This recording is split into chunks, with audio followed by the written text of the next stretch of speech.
कभी कभी जिंदगी हमें ऐसे मोड़ों पर ले आती है जहां हर कदम गवाही देता है कि जो दिखाई दे रहा है वो सच नहीं है, और जो छुपा है वही असली कहानी है। मैं हूं अर्जुन मेहरा, एक प्राइवेट डिटेक्टिव, और ये कहानी है उस सबसे अजीब, सबसे डरावने, सबसे रहस्यमय केस की जिसने मेरी जिंदगी को हमेशा के लिए बदल दिया।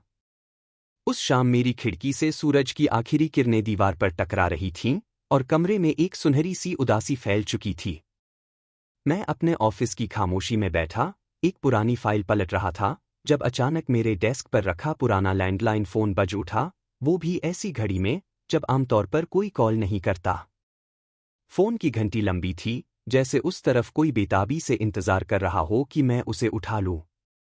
हेलो, अर्जुन मेहरा बोल रहा हूं। मेरी आवाज में वो थकावट थी जो लगातार मामलों की उलझनों से आती है। दूसरी तरफ कुछ पल खामोशी रही और फिर एक धीमी, कांपती हुई मगर गहरी महिला की आवाज सुनाई दी। आपका नाम मुझे रेखा सेन ने दिया था। मैं सीधा हो बैठा। रेखा सेन, एक पत्रकार जो कभी मुझसे मदद मांग चुकी थी एक बहुत ही उलझे केस में। जी, कहिए। आप कौन बोल रही हैं? मेरा नाम सानिया मलिक है, उसने धीरे से कहा। मैं एक उपन्यासकार हूं और इस वक्त होटल ब्लैक रोज में ठहरी हुई हूं। होटल ब्लैक रोज, नाम सुनते ही मेरी आंखें सिकुड़ गईं। उस होटल का नाम सुनते ही एक पुरानी फाइल का पन्ना मेरे जहन में पलट गया। एक होटल जो कभी महज एक खूबसूरत ठिकाना था, लेकिन पिछले कुछ सालों में वहां एक के बाद एक अजीब घटनाएं हुईं। मेहमानों के गायब होने की खबरें, रात को सुनाई देने वाली चीखें, स्टाफ का अजीब बर्ताव, और फिर सब कुछ अचानक दबा दिया गया। वहां क्या हो रहा है, सानिया जी? उसकी आवाज और धीमी हो गई, जैसे वो किसी से छुपकर बोल रही हो। कल रात मेरे कमरे के पास किसी औरत की चीख सुनाई दी थी। बहुत तेज, बहुत भयानक। ऐसा लगा जैसे कोई जान बचाने के लिए गुहार लगा रहा हो। क्या आपने होटल स्टाफ को बताया? बताया था, लेकिन उन्होंने सब हंसी में उड़ा दिया। बोले कि ये कोई सपना रहा होगा। लेकिन मैं जानती हूं, मैंने जो सुना वो सपना नहीं था। और सिर्फ यही नहीं अर्जुन, यहां कुछ है जो हमें देख रहा है, सुन रहा है। फोन पर एक पल के लिए सन्नाटा छा गया। क्या आप मुझसे मिल सकती हैं? मैंने पूछा। कमरा नंबर 307, तीसरी मंजिल। लेकिन जल्दी आइए, मुझे लगता है कुछ बहुत बुरा होने वाला है। फोन कट गया। मैं एक पल के लिए बैठा रहा। मेरे दिमाग में दर्जनों सवाल उठ रहे थे। क्या ये कोई नया मामला है? कोई औरत जो भ्रम का शिकार है? या फिर कोई ऐसा रहस्य जो सचमुच जानलेवा है? मैंने बिना वक्त गवाए अपनी जैकेट उठाई, अपना पुराना मगर भरोसेमंद रिवॉल्वर जेब में डाला और निकल पड़ा होटल ब्लैक रोज की ओर, एक ऐसी जगह जो अब मेरे दिल में डर और जिज्ञासा दोनों जगा चुकी थी। शाम ढल चुकी थी और शहर के पुराने हिस्से में स्थित होटल ब्लैक रोज की ऊंची इमारतें धुंध में लिपटी हुई सी लग रही थीं। ये होटल उस समय का था जब शाही ठाठ और क्लासिक डिजाइन का बोलबाला था। ऊंची दीवारें, विशाल झूमर, चमकदार संगमरमर की सीढ़ियां और बड़े बड़े शीशे जिनमें अब भी किसी बीते युग की परछाइयां अटकी सी थीं। जैसे ही मैंने होटल के दरवाजे पर कदम रखा, एक ठंडी हवा का झोंका मेरे चेहरे से टकराया। अजीब सी ठंड जो मौसम से मेल नहीं खा रही थी। रिसेप्शन पर बैठी लड़की ने मुझे ऊपर से नीचे तक देखा, फिर एक कृत्रिम मुस्कान के साथ पूछा, जी सर, कोई बुकिंग है आपकी? नहीं, मेरा नाम अर्जुन मेहरा है। मैं सानिया मलिक से मिलने आया हूं। कमरा नंबर 307। वो कुछ पल रुकी, जैसे नाम पहचानने की कोशिश कर रही हो। मैडम ऊपर हैं, उसने आखिरकार कहा। तीसरी मंजिल, दाईं ओर आखिरी कमरा। क्या सब ठीक है? मैंने पूछा। उसके चेहरे पर एक अजीब मुस्कान आई, ऐसी मुस्कान जो जवाब नहीं देती बल्कि और सवाल खड़े कर देती है। यहां सब हमेशा ठीक ही होता है, सर। मैंने गर्दन हिलाई और लिफ्ट की ओर बढ़ गया। लिफ्ट में एक पुरानी धुन बज रही थी, मगर वो किसी उत्साह या सुख की नहीं थी। वो एक स्याह, धुंधली धुन थी जो सीधा दिल में उतर रही थी। तीसरी मंजिल पर जैसे ही मैं उतरा, मेरे कदम रुक गए। वहां रोशनी बहुत कम थी और दीवारों पर लगी तस्वीरें किसी पुराने जमाने के अजनबी चेहरों की थीं और उनमें से कुछ की आंखें ऐसी लग रही थीं जैसे वो मेरी हर हरकत देख रही हों। मैं कमरे के सामने पहुंचा। 307 दरवाजा आधा खुला हुआ था। सानिया, मैंने धीरे से पुकारा। कोई जवाब नहीं मिला। मैंने धीरे धीरे दरवाजा पूरा खोला। जब मैं होटल ब्लैक रोज की तीसरी मंजिल की सीढ़ियां चढ़ रहा था तो हर कदम के साथ मेरे पैरों के नीचे से जैसे जमीन खिसकती जा रही थी। वहां का वातावरण इतना गहरा और सन्नाटे से भरा था कि मेरे कानों में सिर्फ मेरी अपनी सांसों की आवाज गूंज रही थी और उस मंजिल पर फैली अजीब सी सर्द हवा मेरे शरीर को नहीं बल्कि मेरी आत्मा को छू रही थी। ऐसा प्रतीत हो रहा था जैसे दीवारें खुद मेरी मौजूदगी को देख रही थीं और छत के पुराने झूमर से लटकती धूल की परतें किसी पुरानी दास्तान का बोझ उठाए खामोश थीं। कमरा नंबर 307, जिस दरवाजे के पीछे अब तक कई सवाल छुपे थे और शायद कुछ जवाब भी। उसकी ओर बढ़ते हुए मेरा दिल जैसे हर धड़कन के साथ कोई अनसुना अलार्म बजा रहा था। दरवाजे की दरारों से छनती पीली सी रोशनी और उस रोशनी में नाचती परछाइयां इस बात की गवाही दे रही थीं कि अंदर कुछ तो था। कुछ जो आंखों से नहीं बल्कि अनुभव से महसूस किया जा सकता था। मैंने धीरे से दरवाजे पर दस्तक दी, एक, फिर 2 बार, और जब तीसरी बार भी कोई उत्तर नहीं मिला तो मैंने कांपते हाथों से हैंडल को घुमाया। वो दरवाजा बिना किसी अवरोध के खुल गया, जैसे किसी ने मेरी उपस्थिति का इंतजार किया हो। जैसे ही मैं अंदर दाखिल हुआ, मेरे कदमों के नीचे की जमीन जैसे रुक गई हो। कमरा अस्तव्यस्त था, जैसे यहां हाल ही में कोई संघर्ष हुआ हो। फर्श पर बिखरे हुए कांच के टुकड़े, आधे खुले हुए पर्दे जो हवा में इस तरह लहरा रहे थे मानो किसी अदृश्य शक्ति ने उन्हें छुआ हो, और ओवरटर्न टेबल जो इस बात की ओर इशारा कर रही थी कि कोई अचानक और शायद जबरन यहां से ले जाया गया है। और उस सब के बीच सबसे भयावह चीज थी सन्नाटा। सानिया वहां नहीं थी। कमरे की हर वस्तु जैसे कुछ कह रही थी। दीवार के कोने में पड़ी एक टूटी हुई चूड़ी, जिससे बिखरे मोतियों ने फर्श पर एक रास्ता बना दिया था, और वो रास्ता जाकर रुकता था उस खिड़की के पास जो आधी खुली थी। बेड की चादर पर जैसे किसी ने नाखून से खरोंच डाली हो, और उस खरोंच में छुपा दर्द कमरे की हवा में घुल चुका था। मेरी नजर अलमारी के एक कोने में पड़ी एक चिट्ठी पर पड़ी। एक पुराना लिफाफा, जिस पर सिर्फ एक शब्द लिखा था, भागो। उस एक शब्द में जितनी घबराहट थी, उतनी शायद किसी पूरी किताब में भी न हो। मैंने लिफाफा खोला। अंदर एक कांपते हाथों से लिखी चिट्ठी थी, जिसकी स्याही कुछ जगहों पर फैल चुकी थी, जैसे इसे लिखते वक्त लेखक की आंखों से आंसू टपक रहे हों या शायद उसके हाथ कांप रहे हों। अगर तुम ये पढ़ रहे हो, तो शायद मैं अब इस दुनिया में नहीं हूं। होटल ब्लैक रोज कोई आम होटल नहीं है, ये एक मकड़जाल है जो अपनी दीवारों के अंदर लोगों को खींच लेता है। मैंने उस साए को देखा है। वो इंसान नहीं, कोई और ही था। उसकी आंखों में सिर्फ अंधेरा था, एक ऐसा अंधेरा जो तुम्हारे दिल की धड़कनों को जकड़ ले। कमरा नंबर 313 में मत जाना। वहां सिर्फ मौत नहीं, कुछ और है। कुछ ऐसा जो आत्मा को निगल जाता है। मैंने चिट्ठी को हाथों में थामते हुए महसूस किया, ये सिर्फ कागज का टुकड़ा नहीं था, ये किसी की आखिरी पुकार थी। जैसे जैसे मैं कमरे की खिड़की की ओर बढ़ा, उस खुली खिड़की से आती हवा में एक अजीब सी गंध थी, नमी की, डर की, और जैसे किसी पुराने कपड़े की जो बहुत वक्त से छुआ नहीं गया हो। नीचे झांकने पर मैंने देखा, होटल के पीछे का बगीचा, और वहां पर एक नीले रंग का दुपट्टा झाड़ियों में उलझा हुआ था। मेरे दिल ने एक अजीब सा झटका खाया। वो वही दुपट्टा था जिसकी सानिया ने जिक्र किया था। मैं फौरन नीचे की ओर भागा। होटल के पिछले हिस्से की गैलरी सुनसान थी, न कोई स्टाफ, न कोई गार्ड, जैसे सबने जानबूझकर इस हिस्से को अकेला छोड़ दिया हो। जब मैंने झाड़ियों के पास जाकर देखा, तो वहां दुपट्टे के पास पड़ी थी एक टूटी हुई पायल और मिट्टी में दबा एक छोटा सा कागज का टुकड़ा, जिस पर लाल स्याही में किसी ने बड़ी ही डरावनी लिखावट में लिखा था, जो गया वो कभी लौटा नहीं। 313 को भूल जाओ। अब ये दूसरी बार था जब 313 का जिक्र सामने आया था। लेकिन ये महज इत्तेफाक नहीं हो सकता।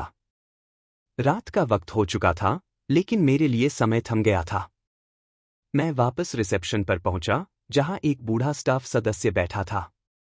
उसका चेहरा वर्षों की थकावट से ढका हुआ था और उसकी आंखों में ऐसा खालीपन था जो सिर्फ वही महसूस कर सकते हैं जो कुछ बेहद भयानक देख चुके हों। क्या होटल का कोई पुराना रिकॉर्ड या स्टाफ रजिस्टर मिल सकता है? मैंने उससे पूछा। वो कुछ पल चुप रहा, फिर अपनी कुर्सी से धीरे से उठा और नीचे की दराज से एक पुरानी, धूल लगी, काली जिल्द वाली किताब निकालकर मेरे सामने रख दी। इसमें सब कुछ है, उसने धीमे स्वर में कहा। लेकिन पढ़ना तुम्हारी हिम्मत पर है। मैंने कई मामलों पर काम किया है। हत्या, चोरी, अपहरण, जासूसी, पर होटल ब्लैक रोज की तीसरी मंजिल और विशेषतः कमरा नंबर 313 कुछ अलग था। एक ऐसा दरवाज़ा जो हमेशा बंद रहता था, चाहे होटल पूरी तरह खाली हो या भरा हुआ। एक ऐसा कमरा जिसके बारे में होटल का कोई भी कर्मचारी बात करना नहीं चाहता था। लेकिन अब सानिया की गुमशुदगी, टूटी चूड़ियां, खून के धब्बे, डरावनी चिट्ठी, सब कुछ इस एक ही कमरे की ओर इशारा कर रहा था। मेरी जिज्ञासा अब डर में बदलती जा रही थी, पर पीछे हटने का कोई रास्ता नहीं बचा था। मैंने होटल के पुराने रिकॉर्ड खंगाले।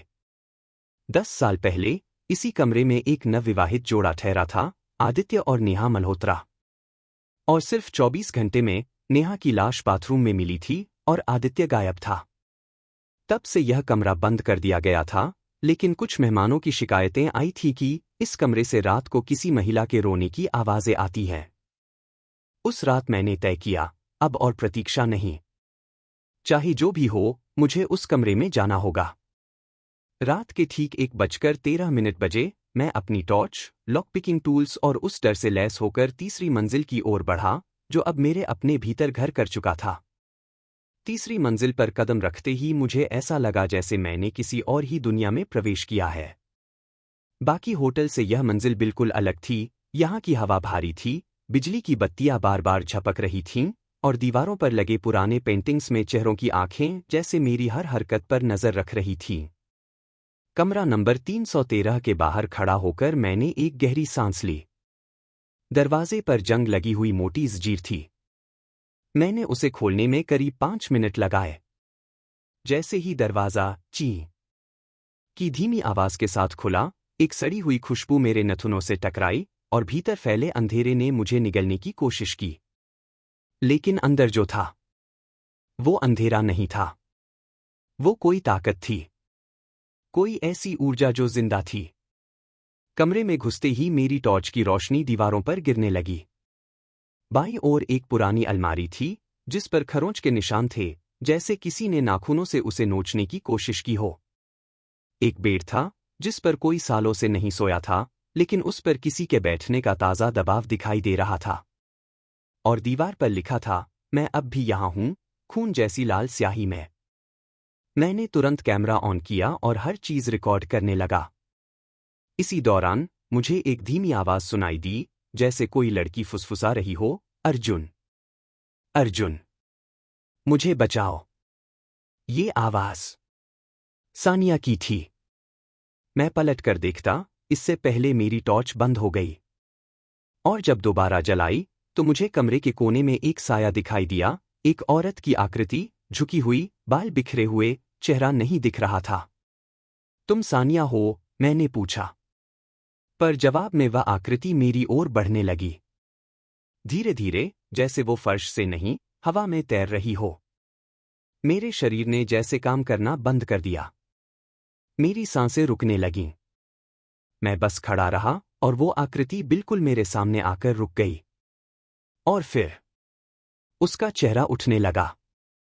जब उसका चेहरा उजागर हुआ, मैंने जो देखा वो किसी बुरे सपने से कम नहीं था।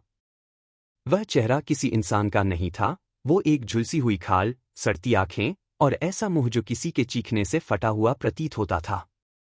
उसने अपनी आवाज में एक ऐसा क्रंदन किया जिससे कमरा कांप गया और मेरी टॉर्च फिर से बुझ गई। अंधेरे में मैंने दीवार से टकराकर खुद को संभाला और दरवाजे की ओर भागा, लेकिन दरवाजा बंद हो चुका था। फिर एक और आवाज आई, तुम भी यहीं रहोगे, जैसे आदित्य रहा। आदित्य? मैं चौंक गया। क्या तुम नेहा हो? उस साया ने सिर हिलाया। फिर कमरे की दीवारों पर पुरानी तस्वीरें जलने लगीं। एक एक कर होटल के पुराने मेहमानों की झलकें, वो सब जो लापता हो गए थे, उनकी धुंधली परछाइयां चारों ओर दिखने लगीं। और फिर सब कुछ एक पल में शांत हो गया, जैसे कुछ हुआ ही न हो। लेकिन मैं अब जान चुका था, इस कमरे में सिर्फ सानिया नहीं है, बल्कि हर वो आत्मा जो कभी होटल ब्लैक रोज में खो गई, वो अब इसी कमरे में बसी है। मैं नहीं जानता कि मैं वहां से कैसे निकला। होश में आया तो मैं होटल के बाहर बेंच पर पड़ा था, शरीर में कई जगह जख्म थे, और हाथ में एक और चिट्ठी थी, इस बार सानिया की हैंड राइटिंग में। मैं अब जिंदा नहीं हूं, अर्जुन। लेकिन तुम जिंदा हो। होटल की आत्माओं ने तुम्हें छोड़ा क्योंकि तुम अकेले नहीं थे, तुम्हारे साथ था सच्चा इरादा और हिम्मत। पर ब्लैक रोज अब भी भूखा है। अगला कौन होगा? मैं कांपते हुए उठा और देखा, होटल का साइन बोर्ड धीरे धीरे फिर से जलने लगा था। Hotel black rose, vacancy. और इसी के साथ एक नया मेहमान अंदर दाखिल हो रहा था। जिस पल मैंने उस आकृति का चेहरा देखा, वो मेरी जिंदगी का सबसे डरावना पल था। चेहरे की त्वचा झुलसी हुई थी, आंखें सफेद और निर्जीव, और होठों से खून की धारा बह रही थी, जैसे किसी ने उसकी आत्मा को छीन लिया हो और सिर्फ शरीर का डरावना खोल बाकी रह गया हो। मुझे विश्वास नहीं हुआ कि ये वही सानिया थी, जिसकी गुमशुदगी की रिपोर्ट मैंने पढ़ी थी, जो कभी खिलखिलाकर हंसती थी। मैंने चीखना चाहा, लेकिन आवाज गले में फंस गई। मेरी टॉर्च फिर बंद हो गई, कमरे में अंधेरा छा गया, और मैं अंधकार में घिरा रहा। उस चीज के साथ फिर अचानक कमरे में जोर की हवा चली। खिड़की अपने आप खुल गई। दरवाजा झटके से बंद हो गया। और फिर एक सिसकी। अर्जुन, यहां से मत जा। सब झूठ है। जो दिखता है, वो सच नहीं। मेरी बात पर यकीन करो। मेरी सांसें तेज हो चुकी थीं। मैं चाहकर भी हिल नहीं पा रहा था। लेकिन किसी अनजानी शक्ति ने मुझे धक्का दिया और मैं कमरे से बाहर गिर पड़ा। पीछे मुड़कर देखा, कमरा फिर से वैसा ही शांत था, जैसे कुछ हुआ ही नहीं। अगली सुबह मैं होटल के कॉमन एरिया में बैठा अपनी सांसों को नियंत्रित करने की कोशिश कर रहा था। मैंने तय किया, अब अकेले आगे नहीं बढ़ सकता। तभी मुझे याद आया, मेरा पुराना दोस्त रघुवीर चौहान, जो एक पैरानॉर्मल एक्सपर्ट था। मैंने उसे कॉल किया। रघु, तुझे एक काम चाहिए। तू आ सकता है black rose hotel, Manali? Black rose, उसने चौंकते हुए पूछा। क्या तू पागल हो गया है अर्जुन? वहां जाना मतलब मौत को बुलाना। लेकिन अगर तू बुला रहा है, तो मैं जरूर आऊंगा। रघु उसी शाम पहुंचा। हमने मिलकर कमरे नंबर 313 की सारी जानकारी इकट्ठा की। होटल की पुरानी डायरी, पुराने गेस्ट लॉग्स, और जो सबसे खतरनाक चीज मिली, 2004 की एक पुलिस रिपोर्ट, जिसमें लिखा था, कमरा नंबर 313 में हुई आत्महत्या एक शापित घटना थी। महिला की आत्मा को मुक्ति नहीं मिली। और जिसने भी उस कमरे में रात बिताई, वह या तो पागल हो गया या लापता। रघु ने मुझे देखा और कहा, अर्जुन, अब तू खेल नहीं खेल रहा। तू एक राक्षसी ऊर्जा के जाल में फंस चुका है। हमने तय किया कि अगली रात हम उस कमरे में एक स्पिरिट बॉक्स और टेप रिकॉर्डर लगाएंगे। उस रात हमने कमरे को कैमरों से भी कवर किया। रात के 2:07 बजे अचानक टेप रिकॉर्डर अपने आप चलने लगा। और उसमें जो आवाज आई, उसने मेरी रूह कंपा दी। मुझे बचा लो अर्जुन। मेरी मौत नहीं हुई। मुझे जिंदा दफनाया गया था। मैंने रघु की ओर देखा, उसका चेहरा भी पीला पड़ गया था। इसका मतलब कोई खेल रहा है। या फिर सचमुच ये आत्मा सानिया की नहीं है, रघु बोला। मैंने फिर आवाज को ध्यान से सुना। एक और संदेश आया। होटल का मालिक जानता है सच्चाई। उसे मत छोड़ना। वो ही है हत्यारा। मैं तुरंत होटल के मालिक जगमोहन मलिक के कमरे की ओर भागा। दरवाजा खुलवाया। वो घबराया हुआ था। क्या हुआ अर्जुन? इस वक्त सच बताओ जगमोहन। सानिया कहाँ है? कमरा 313 में क्या हुआ था? उसका चेहरा पीला हो गया। वो कांपने लगा। नहीं, नहीं, मैं कुछ नहीं जानता। वो कमरा तो पहले ही बंद था। झूठ मत बोलो। तभी रघु ने मेरी पीठ पीछे से कहा, उसके कमरे के नीचे कुछ दबी हुई चीज है। हमने फर्श को खुरचकर खोदना शुरू किया। और जो बाहर आया, एक और डायरी। उसमें लिखा था। सानिया बहुत ज्यादा जान गई थी। उसने वो देख लिया था जो किसी को नहीं देखना चाहिए था। उसे चुप कराना जरूरी था। अब वो हमेशा यहीं रहेगी, इस होटल में। हमेशा। जगमोहन ने अब चुप रहना छोड़ दिया। हाँ, मैंने ही उसे मारा था। लेकिन वो वापस आ गई। अब वो मुझे नहीं छोड़ती। वो हर रात मेरे बिस्तर के पास खड़ी होती है। मैं अब पागल हो चुका हूं अर्जुन। बचा लो मुझे। बचा लो। हमने तुरंत पुलिस को सूचना दी और जगमोहन को हिरासत में दे दिया गया। लेकिन कहानी यहां खत्म नहीं हुई। कमरा नंबर 313 अब भी बंद था। रघु ने मुझसे कहा, अर्जुन, आत्मा तब तक चैन नहीं पाएगी जब तक उसे पूरा सच न मिले। सानिया को सिर्फ इंसाफ नहीं चाहिए। उसे वो चीज चाहिए जो उसे छीनी गई थी, उसकी पहचान, उसकी आवाज और उसका अस्तित्व। मैंने निर्णय लिया, अब मैं उस कमरे में अकेला जाऊंगा। एक आखिरी बार। लेकिन मैंने जैसे ही कमरे का दरवाजा खोला, वहां कोई और मेरा इंतजार कर रहा था। सानिया मलिक। नाम अब डर नहीं, एक आवाज बन चुका था, एक ऐसी सच्चाई जो दबाई गई थी, लेकिन खत्म नहीं हुई थी। डायरी मेरे सामने खुली थी और मैं हर शब्द को पढ़ते हुए जैसे उस रात को जी रहा था। सानिया की कलम से लिखा हर वाक्य मुझे कमरे 313 के अंधेरे में खींच ले जा रहा था। पिता के खिलाफ खड़े होना मुझे मंजूर था, लेकिन उनके हाथों मारा जाना, वो मेरी कल्पना से भी परे था। उन्होंने मुझे मरने नहीं दिया, जिंदा दफना दिया। अब भी कोई है जो मुझे सुन सकता है? अगर है, तो मेरा बदला मत लेना, बस मेरा नाम साफ कर देना।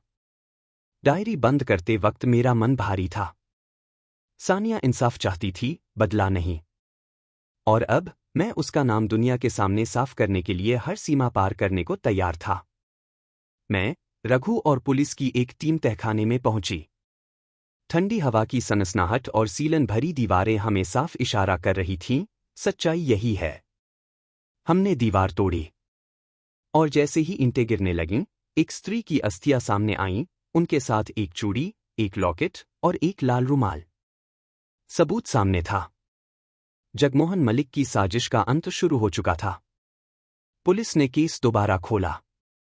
सानिया की डायरी, लॉकेट और तहखाने से मिली अस्थियां सबूत बने।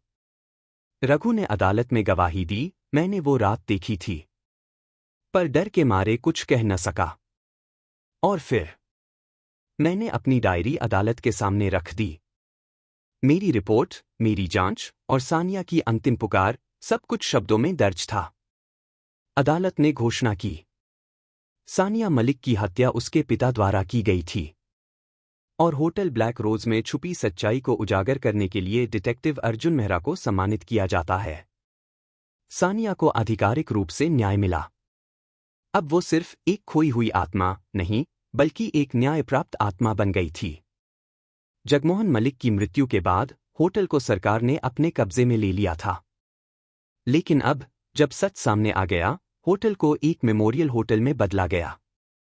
कमरा 313 अब बंद नहीं था, बल्कि उसे सानिया स्मृति कक्ष नाम दिया गया। वहां हर रात एक मोमबत्ती जलाई जाती है, एक संदेश के साथ। अगर सच्चाई दिल में हो, तो अंधेरा भी तुम्हारा रास्ता रोशन करता है। होटल अब डर की वजह नहीं, उम्मीद की मिसाल बन चुका था। उस केस के बाद मैंने और भी कई केस लिए, लेकिन होटल ब्लैक रोज मेरे लिए हमेशा खास रहा। क्योंकि वहां मैंने सिर्फ एक हत्या का रहस्य नहीं सुलझाया, बल्कि एक आत्मा को मुक्ति दिलाई, एक बेटी को उसका नाम वापस दिलाया और एक बर्बाद इमारत को फिर से जीने की वजह दी।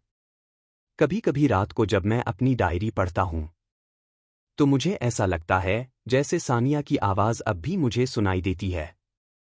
वो कहती है, धन्यवाद अर्जुन, अब मैं आजाद हूं।